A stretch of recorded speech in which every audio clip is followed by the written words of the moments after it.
Yo tout le monde, ici c'est Chris d'Iconic et vous regardez le 90e épisode du Lifestyle Decoder. New York, c'est le berceau du hip-hop, là où tout a commencé avec le rap boom bap. La ville a même vu naître des légendes telles que Jay-Z, Biggie, Nas ou encore 50 Cent. Initialement leader du mouvement, les rappeurs new-yorkais se sont fait distancer par les rappeurs sudistes à partir de la fin des années 2000. Mais le vent tourne à nouveau en leur faveur avec une nouvelle génération très dynamique qui est en train de tout casser. Tu as eu notamment Pop Smoke, dont l'empreinte est toujours présente malgré son décès, j'en ai déjà beaucoup parlé. A-Boogie, Fivio Foreign, Young M.A, Cardi B, 6ix9ine, qu'on le veuille ou non, et le jeune rappeur Lil TJ qui est l'artiste au cœur de ce LSD. Avec des bangers tels que FN ou encore Brothers à son actif, ou encore ses collaborations avec Pop Smoke, Lil TJ a su s'imposer grâce à des hits efficaces qui résonnent dans la rue, mais aussi grâce à des collaborations marquantes. Récemment, il a sorti le plus gros hit de sa carrière, qui est Calling My Phone, avec Black en featuring. Le morceau est arrivé directement à la 3e position du top 100 des Billboards, ce qui est un record pour lui.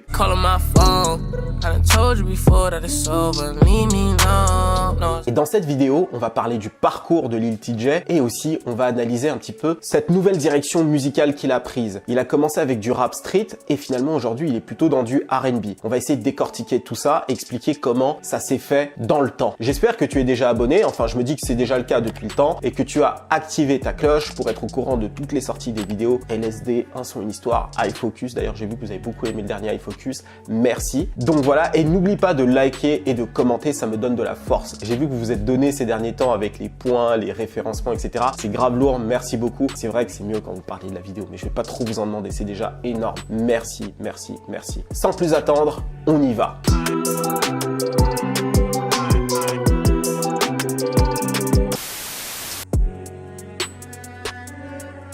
Alors pour commencer, Lil TJ n'a jamais été un grand vendeur de drogue, tu vois. D'ailleurs, il n'a jamais revendiqué. Ça n'a jamais été un rappeur qui a eu un vécu de ouf comme un 21 Savage. Seulement, ça a été un garçon un petit peu à problème comme beaucoup de jeunes de New York qui ont vécu dans le ghetto. Il était particulièrement sage chez lui, mais une fois dehors avec ses potes, c'était un petit peu un foufou. Bon, clairement, un foufou, il a commis pas mal de délits, Il enchaîne les bêtises dans le South Bronx, d'où il est originaire, des vols ici et là, ce qui l'a conduit à aller très souvent en prison juvénile. Et ça a commencé dès l'âge de 12-13 ans. Et d'ailleurs, il explique dans une interview qu'il connaît bien New York grâce à ça, parce qu'il a fait un petit peu le tour des prisons juvéniles comme ça. But I heard that you got serious about writing when you were locked up. Is that where you really started?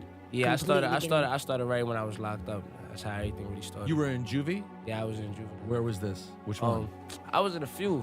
I was like in basically anything that's in New York that's juvenile. Donc plutôt original comme manière de voyager. En 2016, il se fait à nouveau arrêter pour vol. Mais cette fois-ci, c'est la fois de trop pour Lil TJ. Une fois qu'il est incarcéré, il commence à réfléchir un petit peu à tout ça et il se dit que c'est pas dans la direction dans laquelle il a envie d'aller. Il n'a pas envie de finir en prison. Et il commence à réfléchir vraiment à son parcours et ce qu'il a envie de faire de sa vie. Et il se dit, j'ai envie d'être artiste. La vie de gangbanger, les bêtises, tout ça, c'était pas vraiment pour lui. Lil TJ on his bully, he be shooting shit. I had a bro the other day, I can't remember who I been. Et donc il écrira ses premiers textes en prison. Et il explique que tous les textes qu'il écrivait, c'était l'équivalent de 2 bouquins. Donc le mec passait son temps vraiment à écrire quoi. Et aussi pour tester son talent, il avait l'habitude de chanter pour les co-détenus, pour voir si sa voix les touchait quoi. D'ailleurs cette manière de faire me rappelle beaucoup un certain rappeur. Ouais, bon, lui, on va dire qu'il a une vie plus compliquée, ok?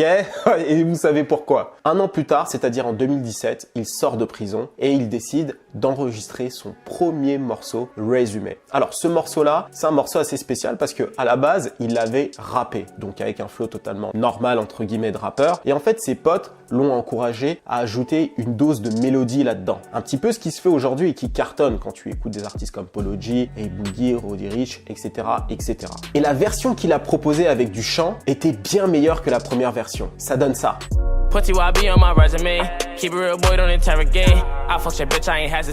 Et donc ce morceau a été le premier succès de Lil TJ. C'est comme ça qu'il s'est fait connaître. Donc en fait, Lil TJ, inconnu de tous, a posté Résumé sur SoundCloud sans prévoir en fait ce qui allait lui arriver. Le son a pourtant explosé en quelques semaines sur les réseaux, plus de 5000 écoutes en une nuit et 14 millions de streams en un an. L'explosion cérébrale. Est-ce que j'ai dit que c'était son premier son qu'il a enregistré en studio? Est-ce que je l'ai dit? Parce que c'est un truc de ouf quand même. À partir de là, Lil TJ connaît un véritable succès. Il sort d'autres morceaux qui vont cartonner, notamment Brothers en 2018, où il s'ouvre sur les violences auxquelles il doit faire face en tant que jeune homme des rues de New York.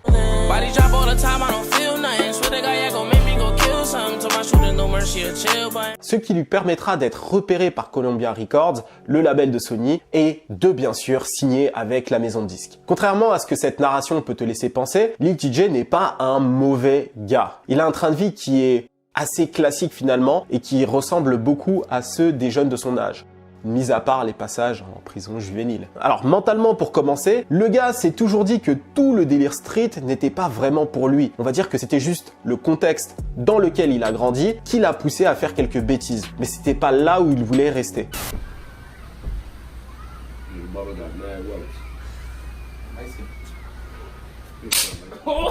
Lui, c'était plutôt le gars qui mate les séries Disney, qui ouvre grand les yeux quand il voit Ariana Grande sur Nickelodeon. En vrai, c'était son âge. D'ailleurs, il dit aussi dans une interview que beaucoup de gars de la street regardaient aussi Disney Channel, Nickelodeon, tu vois. Et quand t'es dans le ghetto, tu parles pas de ce genre de choses, tu vois ce que je veux dire? T'es chez toi, tu regardes la série, t'es un peu vénère, tout ça. Mais t'en parles pas, quoi, tu vois. Mais t'as kiffé. T'as kiffé le truc. Moi, personnellement, j'ai connu des mecs qui étaient chauds et regardaient Disney Channel, Canal J avec moi, tu vois ce que je veux dire? Enfin bref, je m'étale. And the average like New York day-to-day shit right now is just different lanes. It's the school kids and then it's the street niggas and then it's the real street niggas, you know what I'm saying? Like, Which category are you putting yourself in? Nah, I'm a rapper. Okay. Musicalement, les inspirations de Lil TJ sont diverses et brassent toutes les générations. Dans le lot, tu as Usher, Lil Wayne qu'on retrouve dans True to Myself, son premier album sorti en 2019, Drake bien sûr et Meek Mill. Des artistes avec lesquels il a grandi et qui l'inspirent. Valsant entre rap et chant, ça t'a pas échappé que Lil TJ s'inscrit dans la nouvelle génération des rappeurs de New York qui ont été inspirés par les rappeurs d'Atlanta. Alors, cette inspiration-là, aujourd'hui, je doute qu'ils s'en rendent réellement compte, ok? Parce que tu sais comment ça se passe, tu t'inspires de quelque chose, tu l'intègres à toi-même pendant un certain temps, et au bout d'un moment, vous oubliez même que vous avez été inspiré par ces gens-là à une certaine époque. Eh ben, je pense que c'est peut-être la même chose, parce que j'ai pas beaucoup entendu des inspirations d'Atlanta, c'est pour ça que je le dis. Mais aujourd'hui, quand tu écoutes des rappeurs comme Roddy Ricch, qui viennent de Compton, Polo G de Chicago, d'ailleurs, mon gros coup de cœur de l'année 2020, je vous ferai un LSD sur lui, ou encore A-Boogie, clairement, en termes de musicalité, ça se rapproche beaucoup de ce qui se fait à Atlanta. On sait bien que les pairs, c'est notamment Young Thug ou encore Future. Je vous ferai un LSD sur Future. J'attends le beau moment, mais je vous ferai un LSD sur lui. Il nous reste 10 LSD avant d'arriver au 100 et je vous promets qu'il y aura un LSD sur Future, Gucci Mane, Kodak Black, Lil Baby aussi. Enfin, tous ces gars-là. Bref, reprenons. Alors à la différence des rappeurs comme Polo G ou encore A-Boogie, Lil TJ a été à fond dans la drill et c'est ça qui l'a un petit peu démarqué du coup de ces artistes-là et ça a vraiment été l'un des artistes de référence dans ce nouveau mouvement-là. Il a fait pas mal de featuring, notamment avec Pop Smoke, j'en ai parlé un petit peu en intro, sur 2 morceaux, Mannequin et War.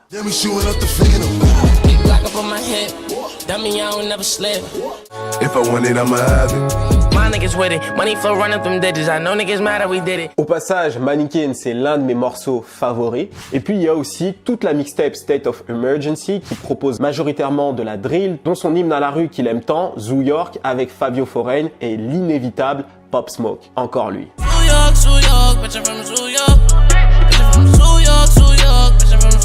Mais ses influences ne s'arrêtent pas au rap et au R&B. Il a également beaucoup d'amour pour la pop. Michael Jackson déjà, l'un ne va pas sans l'autre, hein, évidemment, mais aussi Justin Bieber qui l'a samplé à 2 reprises dans sa carrière, dans Licked et le morceau None of Your Love. Une manière pour lui de montrer son éclectisme pour au final devenir le meilleur artiste de tous les temps, selon ses propres dires, bien sûr. En tant qu'artiste, tu devrais avoir cette ambition-là, dans tous les domaines d'ailleurs. Il faut essayer d'être le meilleur possible. Hein? Et d'ailleurs, il le dit, mais il s'en donne réellement les moyens. Il prend des cours de chant,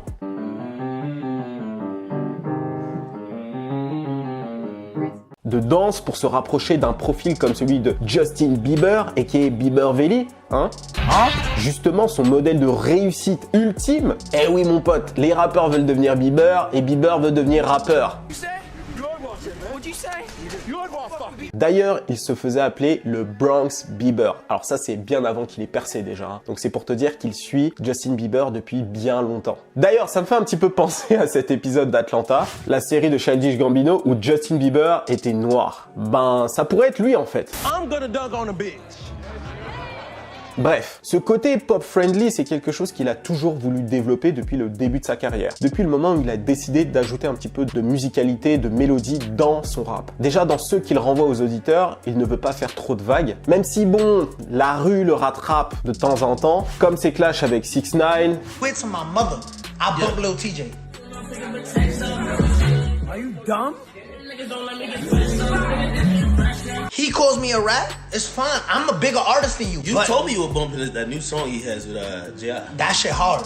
Et Boogie, partant d'une vidéo où il déclarait être le roi de New York l'année dernière, mais il s'est excusé auprès de ses fans assez vite, il est sorti de cette discussion-là. Aujourd'hui, il se fait appeler le prince de New York. Et le gars a une image de gentil garçon à préserver quand même. Et puis il y a autre chose qui revient souvent dans ses interviews, il veut être un modèle. Un exemple de réussite pour les jeunes qui souhaiteraient devenir artistes. D'où l'importance qu'il soit lisse de ce côté-là. Et sa bouille de petit garçon gentil l'aide pas mal pour ça en vrai. Il a ce côté petit frère, grand frère pour les plus jeunes qui le rend particulièrement sympathique. Puis bien sûr, ses musiques sont aussi un vecteur d'idéologie. Son morceau Ice Cold en est un bel exemple. Dans ce morceau, il envoie un cri d'alerte concernant ce qui se passe dans le quartier. En particulier les quartiers de New York, mais en réalité ça s'applique à tous les ghettos des États-Unis.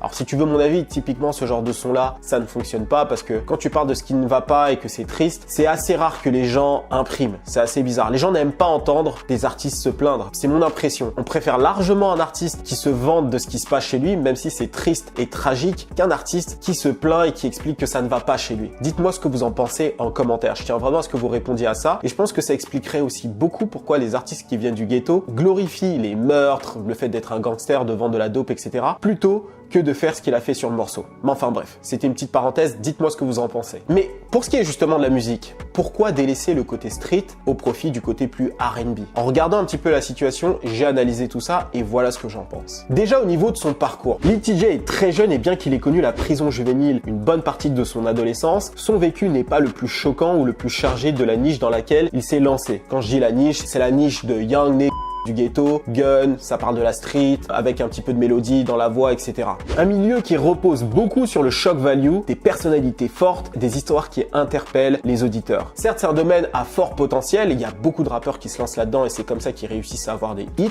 mais où est la longévité là-dedans? Parce qu'au final, c'est un créneau qui se renouvelle très vite. Clairement, des sensations street rap, on n'en manque pas. On en a même beaucoup trop là. Je pense à YNW Melly dont l'aura est toujours présente. Leader qui vient de passer la barre des 500 000 copies vendues de son dernier opus. Polo G, comme je vous ai dit, que j'apprécie beaucoup, qui est exactement dans le même créneau que Lil TJ. Bobby Shmurda, qui vient tout juste de sortir de prison. Dans les plus récents, Pusha T et son succès fulgurant et certainement une autre star qui arrivera l'année prochaine. Ça s'enchaîne à chaque fois comme ça. Il y a à chaque fois nouveaux artistes. Donc, tu peux y arriver, tu peux percer comme ça, mais rester sur le long terme, c'est plus compliqué. Là, j'en ai cité quelques-uns et tu sais qu'il y en a encore des tonnes des artistes comme ça. Même 6ix9ine, qui a clairement un vécu street aujourd'hui, peu importe ce qu'on pense de lui, se trouve dans ce créneau-là. C'est une niche qui est remplie à ras-bord et qui se renouvelle très vite. À long terme, cette lutte pourrait l'empêcher de décoller. Et c'est là où il a tout compris, tu vois. C'est que très tôt dans sa carrière, il s'est dit, ok, j'ai cet avantage, je peux chanter, j'ai cette sensibilité-là et j'ai cette ambition d'aller sur un autre créneau. Et ben, on va pivoter légèrement. Ça veut pas dire que je vais arrêter de faire du rap, ça veut pas dire que je vais pas parler la rue ici et là, mais en tout cas, pour ce qui est des hits, je vais aller dans une autre direction. Et en plus, le fait de rester dans ce délire de street rapper, c'est à l'opposé de son objectif en fait. Lui, il veut devenir le plus grand artiste de tous les temps. Et oui. Et comment faire pour atteindre cet objectif? Eh ben, faire appel au Bronx Bieber qui repose en lui. Tout simplement. Mais oui! Donc du R&B, de la pop, voilà, ça c'est un créneau qui peut fonctionner. Quand je dis pop, c'est vraiment avec des pincettes, c'est plutôt R&B là. Et ça c'est une chose que Lil TJ et ses équipes ont bien assimilé. Après State of Emergency, où c'était en majeure partie Zoo York, donc des morceaux un petit peu drill, street, etc. Après ça, les apparitions de Lil TJ étaient beaucoup plus apaisantes. Le crooner love était appelé à la barre pour accompagner les artistes avec sa voix de velours. Mood Swing de l'album posthume de Pop Smoke était l'un des pas vers cette voix plus douce et chantée qu'il compte emprunter.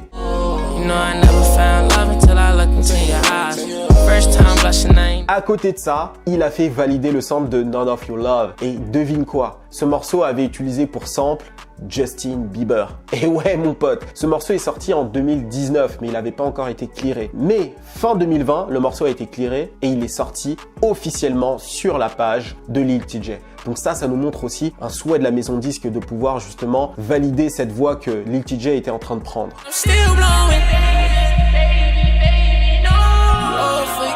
Donc comme je t'ai dit, ça valide ma théorie. Le Bronx Bieber arrive là les gars. C'est pas un feat avec l'interprète de Baby, Baby, bref. Mais on y va. Ça y va tout doucement, tu vois. Il faut bien commencer quelque part. Mais bon, c'est pas avec un oldie que tu vas commencer à exploser dans les charts. Quoique, ça peut arriver. Après avoir sorti ce morceau, Lil TJay est venu reposer les bases vraiment de ce qu'il voulait faire pour son prochain projet avec le morceau Misunderstood. Dans ce morceau, il affirme à nouveau qu'il veut devenir le plus grand artiste de tous les temps.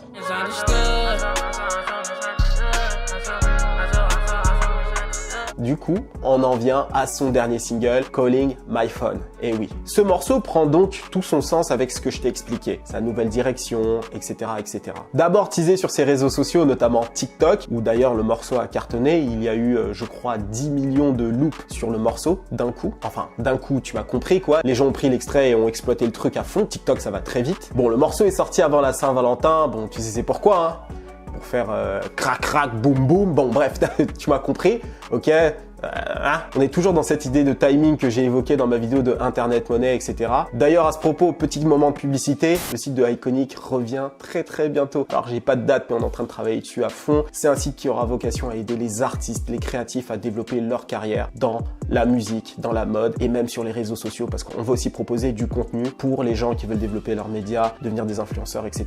Un média qui éduque et qui divertit à la fois. Tous les mois, il y aura des thématiques qui vont être affichées avec des pockets de contenu. Dans les thématiques, il peut y avoir toutes sortes de choses. Ça peut être les labels, ça peut être artistes indépendants, ça peut être le streaming. Et en fait, chaque mois, il y aura une série de contenus qui sortira. Des lifestyle décodeurs premium exclusifs là-bas dans la thématique en question, des vidéos conseils, des tutos, des recherches dans un domaine précis pour vous aider. Par exemple, comment développer une direction artistique, ces choses-là. Des interviews pro aussi. Et plus tard même, des cours en ligne, des masterclass, des lives aussi où on va répondre à vos questions, etc. Ce sera génial. Moyennant un abonnement à un prix très accessible. Ah oui, aussi très important, vous aurez accès à moi et à toute mon équipe. Vous pourrez nous poser toutes les questions et on vous répond directement pour vous aider en plus du contenu qu'on vous proposera. Donc le site arrive très bientôt, reste connecté. Voilà, c'est dit, je reprends. Alors pour revenir à ce morceau, premier au top Billboard Rap R&B, troisième sur le Billboard Global derrière Olivia Rodrigo et Ariana Grande, celle qui est regardée avec de grands yeux sur Disney Channel. Calling My Phone est tout simplement un carton. Le plus gros hit de sa carrière pour le moment est la preuve que la direction artistique vers le R&B a fonctionné pour Lil TJay.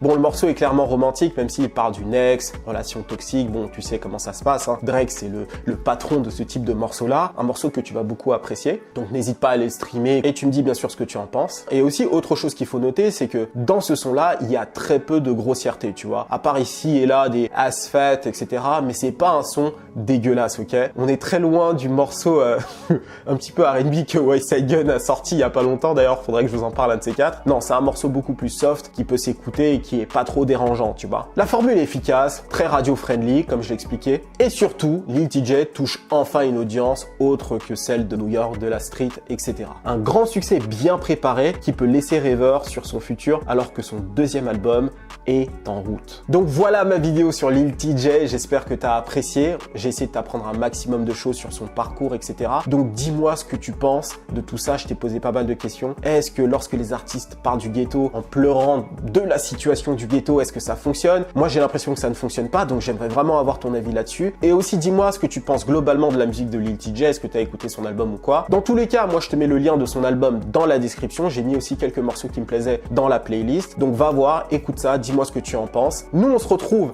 la semaine prochaine pour un autre LSD. Je crois que je vais vous faire une petite liste des prochains LSD qui vont arriver. Je suis gentil, hein. Je me dis voilà, dans la partie communauté, il y aura tout ça qui va arriver. Et n'hésite pas à me dire d'ailleurs la base si tu veux des LSD en particulier. Dans tous les cas, je te remercie encore. Merci à toi. Like la vidéo si tu as apprécié, commente, partage. C'était Chris d'Iconic pour te servir. Cheers!